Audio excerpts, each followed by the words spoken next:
dos o más, cuando dos o más personas vienen a convenir, crear una obligación, modificar una obligación o extinguir una obligación, ¿verdad? También se considera, ¿verdad?, como un acuerdo de voluntades mediante el cual dos o más personas convienen, ¿verdad? Hay que recordar las tres cuestiones importantes: crear, modificar o extinguir. ¿Qué cosa? Una obligación que vamos a adquirir a través de ese acuerdo de voluntades.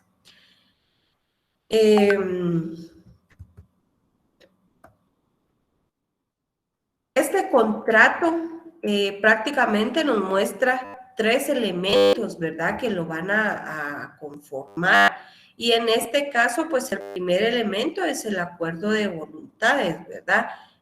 Tienen que existir, pues, esa declaración de voluntad, ¿verdad?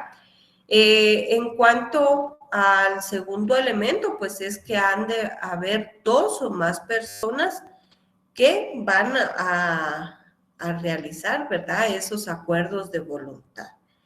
Estas dos o más personas que participan en un contrato y que están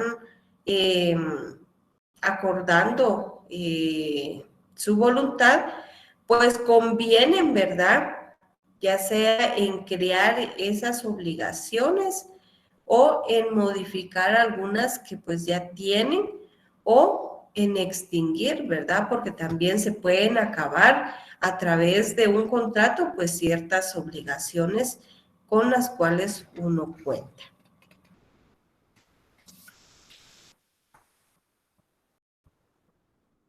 Ahora pues vamos a pasar a lo que son los principios de contratación. Tenemos tres principios, que es el consensualismo, el formalismo y la autonomía de la voluntad.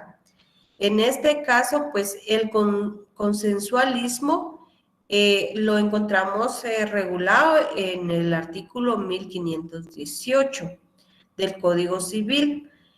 Este toma como fundamento, ¿verdad?, el acuerdo de voluntades para su perfección. ¿Y cómo es que se da ese acuerdo de voluntades? Pues a través del consentimiento, ¿verdad?, que van las dos partes o en este caso, pues dos o más personas, ¿verdad? Y ese consentimiento que se está dando dentro de un contrato, pues es la piedra angular del contrato. ¿Por qué? Porque ahí se da la manifestación de la voluntad conforme, ¿verdad?, la oferta y la aceptación, ¿verdad?, como uno de los requisitos esenciales que exige el Código Civil para los contratos. ¿A qué se refiere? Que usted, por ejemplo, va a realizar un contrato de compraventa. Usted debe de tomar en cuenta que hay un vendedor y hay un comprador. El vendedor ofrece su bien inmueble o su bien mueble a cierto precio. La aceptación se refiere a que usted, digamos que la oferta, demos el caso que son 25,000 quetzales. Es un bien inmueble, es decir, un terreno. Usted lo ofrece en 25,000 quetzales. El comprador está de acuerdo con la oferta que usted está haciendo. Entonces, ahí hay una aceptación, pues, de esa oferta, ¿verdad? Entonces, ahí se encuentran los requisitos, pues, de la compraventa. En cuanto al principio del formalismo, hay que recordar, ¿verdad?, que el contrato, pues, va a llenar ciertos requisitos para que estos, pues, tengan validez. Además de eso, hay que recordar que para poder exigir el cumplimiento de esa obligación que se está creando, modificando, ¿verdad?, hay necesidad, pues, de un medio de prueba de la declaración de voluntad. Y en este caso, pues estamos refiriéndonos, ¿verdad?, a que debe de ser por escrito para que haya un medio de prueba. La forma prácticamente nos indica, ¿verdad?, este principio de formalismo, que la forma en cómo se va a realizar ese contrato, ¿verdad? Entonces, algunos contratos se pueden realizar a través de una escritura pública y otros también dan opción a que pueda ser a través de un documento privado, ¿verdad? Entonces, hay algunos contratos que la ley establece que se va a realizar dentro de una escritura pública y no se permite, ¿verdad?, un documento privado. Entonces, a eso se refiere ese principio de formalismo, ¿verdad? Establece ciertas formas en las cuales se va a realizar esa contratación. Ahora, el principio de autonomía de la voluntad se refiere a esa libre estipulación de los intereses de las partes, ¿verdad?, en el campo de las obligaciones. Es decir, que cada quien pues va a decir, mire, fíjese que yo quiero que sea una compraventa por abonos. Es decir, que usted va a ir dando amortizaciones o pagos semanales, trimestrales, bimestrales o anuales, ¿verdad? O va a ser pagos por amortizaciones, ¿verdad? Entonces, a eso se refiere que usted como vendedor, como comprador, va a llegar a una libre, ¿verdad?, decisión de intereses con las demás partes. A este principio también se le denomina principio de la libertad contractual, ¿verdad? Entonces, también, si usted lo ha escuchado como principio de la libertad contractual, pues se refiere a la autonomía de la voluntad. Nuestro Código Civil toma una posición en cuanto a estos principios y establece en el artículo 1251 que para la validez del negocio jurídico se requiere el consentimiento, ¿verdad? Entonces ahí, con que se tenga el consentimiento, pues ya hay una contratación, ¿verdad? Porque ya ahí encierra pues lo demás. En cuanto a la autonomía de la voluntad, el Código Civil evidencia esa libertad que tiene las personas y que está muy poco limitada, ¿verdad?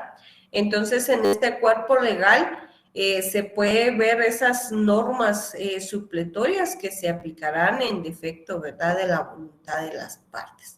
En el artículo 1252 indica que la manifestación de la voluntad puede ser expresa o tácita y resulta, ¿verdad?, también de la presunción en que está en que lo disponga la ley. Entonces, hay ciertos elementos esenciales y de validez del contrato, ¿verdad? Entonces, dentro de estos, pues tenemos lo que es el consentimiento, la capacidad para contratar, el objeto del negocio jurídico. Estos son los elementos esenciales y de validez del contrato. El consentimiento, pues como hemos indicado, ¿verdad?, consiste en ese acuerdo de voluntades, en expresar la voluntad, ¿verdad?, de los contratantes. Y en esos términos, la voluntad se puede expresar de dos maneras. Se puede expresar, digamos, de una forma, valga la redundancia, expresa, que es cuando se viene a manifestar de una forma verbal o por escrito, es decir, que se dice, mire, sí acepto que en ese precio me venda o me pues a ese precio, ¿verdad? También por escrito, cuando en las cláusulas del contrato se establece que el señor fulano de tal acepta expresamente la compraventa que se le hace el día de hoy y acepta el presente contrato en los términos relacionados anteriormente y queda en posesión del mismo. Ahí hay una aceptación expresa. El consentimiento tácito se refiere a que se expresa mediante actos o signos, ¿verdad? Inequívocos que hagan dudar, ¿verdad?, la voluntad de la persona, ¿verdad? Entonces ahí hay una expresión de esos signos, ¿verdad? Ahí pues estamos cumpliendo lo que es en cuanto al consentimiento, pero el consentimiento también abarca, ¿verdad?, esa oferta y aceptación. Como lo había indicado, ¿verdad?, son esas emisiones de voluntad que se requieren para que se forme, ¿verdad?, el consentimiento y por ende el acuerdo de voluntades. Es decir, ofrecer, ¿verdad?, el terreno, como les decía, a tal precio, el vehículo a tal precio, o decirles, bueno, fíjense que tengo este local y lo estoy arrendando pues en 800, en 1000, en 2000, 3000 quetzales, ¿verdad? Entonces, la aceptación es que se dé una negociación y el comprador o el arrendante pues le diga, mire, fíjese que no lo puede dejar en 900, ¿verdad? Y que lleguen a un acuerdo y se acepte la negociación que han hecho, ¿verdad? También hay un momento y un lugar de perfeccionamiento de ese consentimiento y esto pues lo establece, ¿verdad?, nuestro artículo 518, 1518 establece pues que ahí hay un lugar donde se va a poder dar ese perfeccionamiento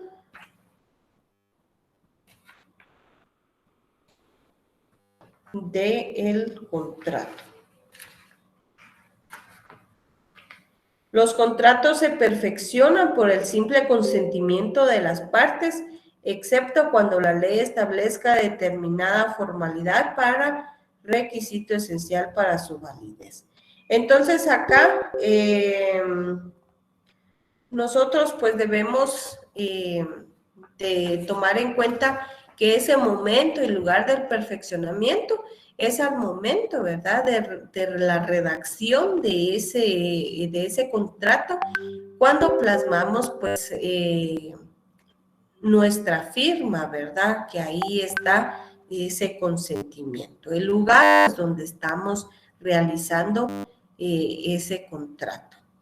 La capacidad para contratar, ahí pues se refiere a que pues nosotros estamos dentro, ¿verdad?, del rango de la mayoría de edad para poder realizar pues ese contrato.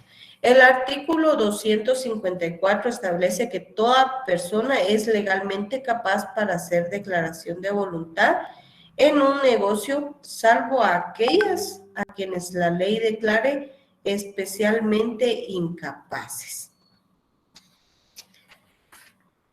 El artículo 255, el artículo 1255 establece la incapacidad relativa de una de las partes no puede ser invocada por la otra en su propio beneficio, sin oportunidad si oportunamente la hubiere conocido.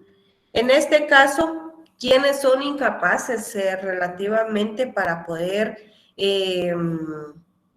realizar un contrato? Pues los menores de edad, los interdictos, es decir, que tienen una discapacidad y por lo tanto pues no pueden valerse, ¿verdad?, por sí mismos y necesitan que alguien pues los represente, ¿verdad? Entonces a eso se refiere esa incapacidad, esa prohibición para contratar, ¿verdad?, en que aquellas suponen una presunción de la falta de potencialidad para consentir, ¿verdad? La ley establece que no pueden ellos declarar su voluntad porque tienen alguna incapacidad para poder hacerlo, ¿verdad? Entonces, si son menores de edad, pues la ley establece que nosotros podemos contratar o, digamos, hacer una contratación teniendo pues esa capacidad de goce y de ejercicio que se refiere pues al momento de cumplir los 18 años, ¿verdad? Entonces, es importante tener en cuenta esa capacidad para contratar. Debemos de tener ambas capacidades, la de goce y de ejercicio, que la de ejercicio pues la obtenemos al momento de cumplir nuestros 18 años. En cuanto al objeto de negocio jurídico o del contrato, pues podemos indicar que son esas prestaciones que han de efectuarse, ¿verdad?, con consecuencia de las obligaciones nacidas de ese contrato. Los requisitos de ese objeto del contrato, pues es que sea posible, que sea un objeto que no sea contrario a la ley, que no sea contrario a las buenas costumbres y que no sea contrario a la moral, ¿verdad? Eso es importante que se tome en cuenta en cuanto al objeto del contrato. En cuanto a la causa, también es importante mencionar la causa de ese contrato. Es la razón de ser, ¿verdad? La razón jurídica de esa obligación. Es como un elemento objetivo, ¿verdad?, que viene a complementar la voluntad, ¿verdad? La causa, el propósito. El propósito por el cual se va a realizar ese contrato. Los efectos del contrato. Cada contrato produce sus propios efectos, ¿verdad?, que se estudian en relación con cada uno de los contratos típicos que presenta nuestra ley. Pero cuando se habla de eficacia del contrato, se alude pues a aquellos efectos que normalmente producen todos esos contratos, ¿verdad? Acá pues podemos mencionar, ¿verdad?, que hay efectos entre las partes, con relación a terceros y con relación a ejecución forzada y resolución por incumplimiento. En este caso, en el caso de entre las partes, pues son personas que han intervenido, ¿verdad?, ellas mismas en la celebración del contrato o que han estado pues representadas, ¿verdad?, en el mismo contrato. Entonces, el artículo 1354 al artículo 1357 establecen pues ciertos aspectos los cuales pues debemos de tomar en cuenta que son los efectos que se dan dentro o entre las partes, ¿verdad? Y estos pues son lo que es la obligatoriedad y la relatividad. La obligatoriedad pues se refiere a esa obligación que nace del consentimiento. No puede existir, ¿verdad?, más que entre las personas que están realizando el contrato y están dando su consentimiento. La obligatoriedad se refiere pues a ese cumplimiento forzoso, ¿verdad?, que debe de haber, esa fuerza vinculante que viene a surgir de ese contrato. Usted está obligado a pagar cierta cantidad por el bien que está adquiriendo y el vendedor está obligado a darle la posesión o la propiedad del bien que está usted adquiriendo, ¿verdad? A través del documento correspondiente. La relatividad se refiere a que se establece una variante al principio de que el contrato solo obliga a las partes al regular, ¿verdad?, el contrato a favor de terceros, tal como lo preceptúan el artículo 1530 al 1583. Ahí, pues, dependiendo, ¿verdad? No quiere decir que solo va a afectar, pues, que solo va a afectar, pues, a esas personas que se están obligando, ¿verdad? Que es que vayan a afectar, pues, a terceros. Pero hay contratos, perdón, que se celebran entre dos partes, pero que benefician a un tercero. Entonces, esa relatividad puede existir, que se obligan dos personas, pero se beneficia a un tercero, ¿verdad? Entonces, a eso se refiere esa relatividad entre las partes.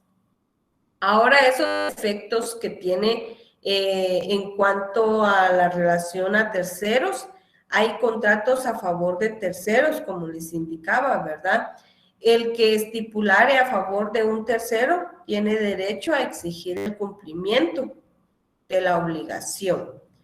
Ahí, pues, nosotros le podemos dar lectura al artículo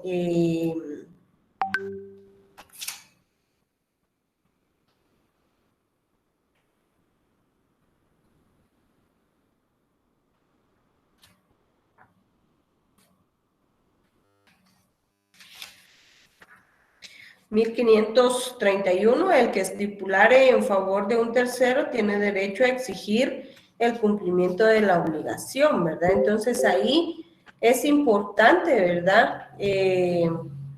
Tomar en cuenta que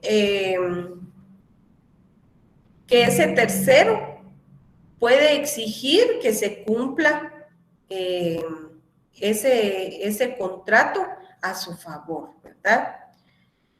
El contrato a cargo de tercero se puede prometer por el hecho, ¿verdad?, de un tercero con cargo de una indemnización si este no cumple, ¿verdad? Entonces ahí hay una indemnización.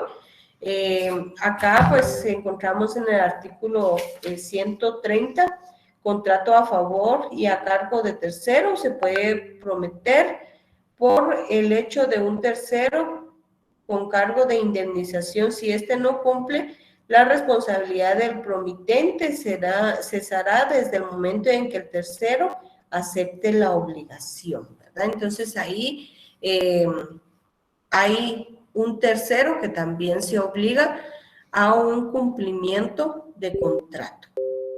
La ejecución forzosa y resolución por incumplimiento, esto pues hay que tomar en cuenta que los que celebran un contrato están obligados a concluirlo y a rezar y a ¿cómo se llama? Y a poder reparar esos daños y perjuicios que resultan del incumplimiento o de una contravención por culpa o por dolo, ¿verdad? Entonces ahí nosotros podemos pedir el cumplimiento de ese contrato y el daño y perjuicios ocasionados. Demos el caso que hemos realizado un contrato de obra, se ha dejado estipulado que se va a cumplir en 12 meses. La obra va a ser entregada pues a los 12 meses, pero el asunto es que no se ha cumplido con esa estipulación. Entonces nosotros podemos exigir la ejecución de ese cumplimiento, ¿verdad? Y como no se ha finalizado, pues nosotros hemos perdido, por ejemplo, se iba a entregar esa obra a los 12 meses y han pasado 15 meses, a los 3 meses de que se iba a entregar la obra, nosotros íbamos a dar en alquiler y ya habíamos realizado pues un contrato en el cual nos comprometíamos a entregar el local, los locales para poder iniciar, ¿verdad?, las ventas. Entonces, como si no se entregaba en ese tiempo, pues se pagaba una indemnización de tanto, ¿verdad?, por daños y perjuicios. Tenemos nosotros el derecho de exigir el cumplimiento del contrato y asimismo pedir daños y perjuicios que nos ocasionaron. Ahora pues vamos a pasar a lo que es la ineficacia del negocio jurídico contractual. Aquí pues se refiere, ¿verdad?, cuando no es, no tiene validez, ¿verdad? Eso se refiere a esa ineficacia.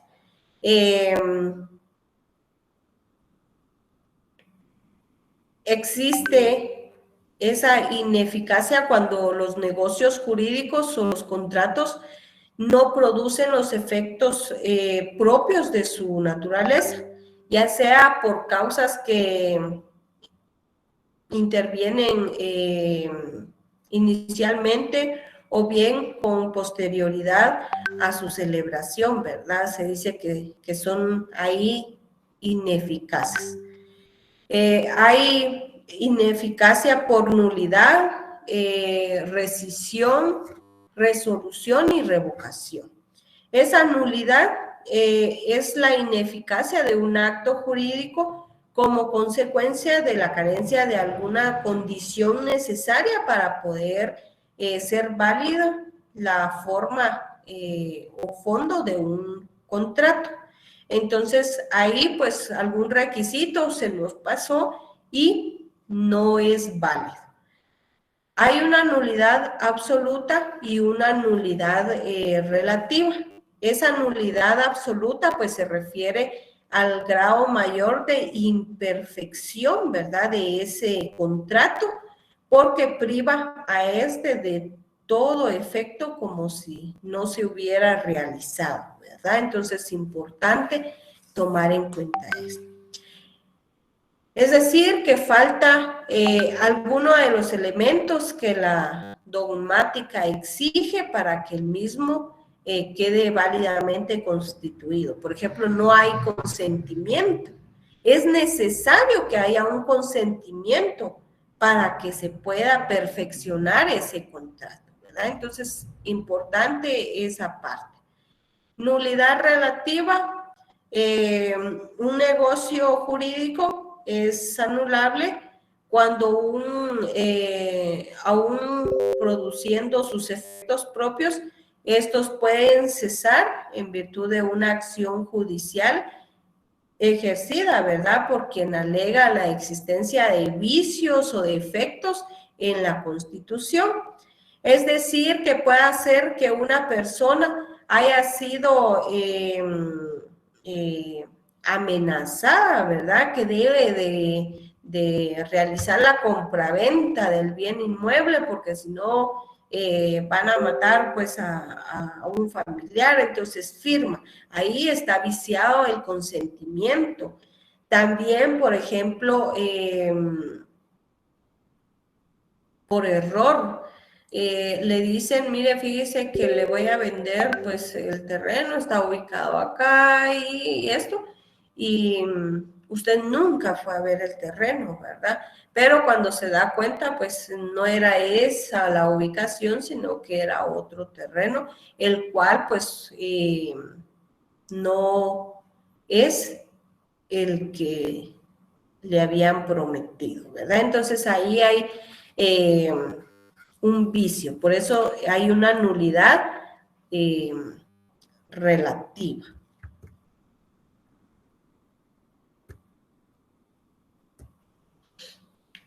Ahora, en cuanto a la rescisión, es el procedimiento que se dirige, ¿verdad?, a hacer ineficaz un contrato válidamente celebrado y obligatorio en condiciones normales a causa de accidentes, ya sea externos o no, ¿verdad?, mediante los que ocasiona, pues, perjuicio económico a alguno de los contratantes.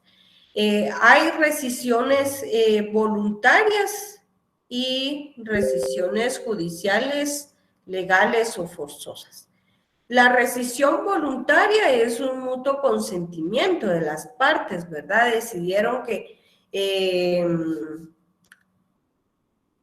la rescisión en este caso, pues se utiliza, por ejemplo, algunas personas dicen, mire, fíjese que necesito que me preste dinero. Aparte de que hacen un contrato de un reconocimiento de deuda, realizan un contrato de compraventa.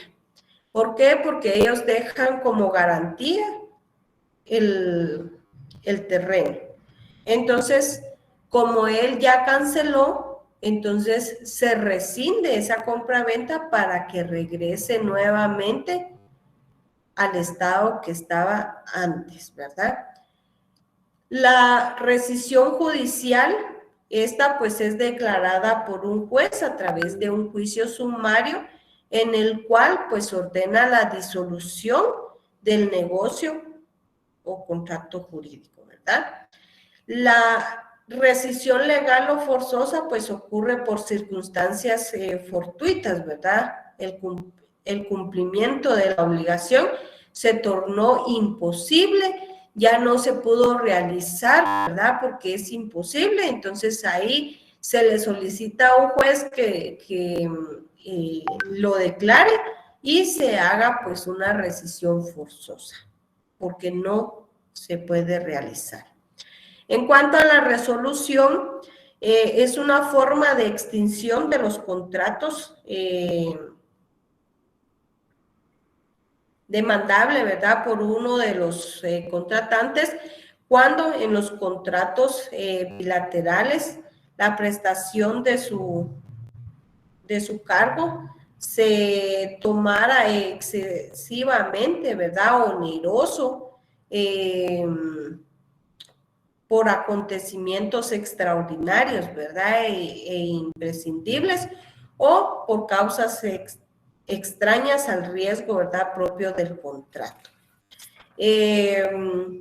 La revocación constituye una forma de extinción de los contratos mediante su anulación por quien se había obligado en forma unilateral. El objetivo de la revocación es dejar sin efecto el contrato, ¿verdad? Entonces, esa ineficacia, estas formas de ineficacia, pues prácticamente su objetivo es ese, dejar sin efecto el contrato realizado. Ahora pues nos vamos a lo que es la revocación, la clasificación de los contratos. Tenemos unilaterales, bilaterales, consensuales, reales, principales, accesorios, onerosos, gratuitos, condicionales y absolutos. Los contratos son unilaterales si la obligación recae solamente sobre una de las partes contratantes. Entre estos, pues tenemos lo que es la donación, el comodato, el mutuo, el depósito, que son los contratos que vienen a ser de forma unilateral. Los bilaterales, pues son también llamados sinalagmáticos, y estos, pues ambas partes se obligan recíprocamente, y ahí pues tenemos como ejemplo lo que es la compraventa. Los contratos son consensuales cuando basta el consentimiento de las partes para que sean perfectos, ¿verdad? Y el consentimiento más que suficiente. Son reales aquellos que además del consentimiento se da una entrega de la cosa para que sean perfeccionados. Por ejemplo, la permuta. Son formales cuando la ley exige pues una determinada forma especial o predeterminada de expresar ese consentimiento. En este caso, pues, las escrituras públicas, ¿verdad? O en documentos privados, ahí se encuentra una formalidad. Tenemos lo que son los contratos principales, cuando subsisten por sí solos, ¿verdad? Como el mutuo, no necesitan otro contrato para poder sobrevivir, como lo hacen pues los contratos accesorios que necesitan tener otro contrato para poder cumplir con la obligación como es la hipoteca, ¿verdad? También la promesa es accesorio. Son onerosos aquellos contratos que se estipulan provechos y gravámenes recíprocos, ¿verdad? Como la compraventa. Son gratuitos aquellos en que el provecho es solamente de una de las partes, como es la donación. Los contratos onerosos se dividen en conmutativos y aleatorios. Son conmutativos cuando las prestaciones que se deben las partes son ciertas desde que se celebra el contrato, de tal suerte que ellas pueden apreciar inmediatamente el beneficio a las pérdidas que les cause este. Son aleatorios cuando las prestaciones de vida dependen de un acontecimiento incierto que determinan las ganancias o pérdidas desde el momento en que ese acontecimiento vaya a realizarse. Son condicionales los contratos cuya realización o cuya subsistencia depende de un suceso incierto o ignorado por las partes. Absolutos, aquellos cuya realización es independiente de la condición. Bien, hemos llegado al final de nuestro contenido del día de hoy y les presento las preguntas para esta semana número 3. Pregunta 1. Es un acuerdo de voluntades mediante el cual dos o más personas convienen en crear, modificar o extinguir una obligación. Pregunta 2. ¿Cómo se denominan los contratos en que la obligación recae solamente sobre una de las partes contratantes? Pregunta 3. ¿Cómo se denominan los contratos cuando basta el consentimiento de las partes para que sean perfectos? 4. ¿Cómo se denominan los contratos en que se estipulan provechos recíprocos? Pregunta 5. ¿Cómo se denominan los contratos en que cuya realización o cuya subsistencia depende de un suceso incierto o ignorado por las partes? Bien, muy agradecida con ustedes por su fina atención. Nos vemos el próximo sábado. Espero que tengan un buen fin de semana y bendiciones para esta semana. Así que cuídense. Gusto en saludarle.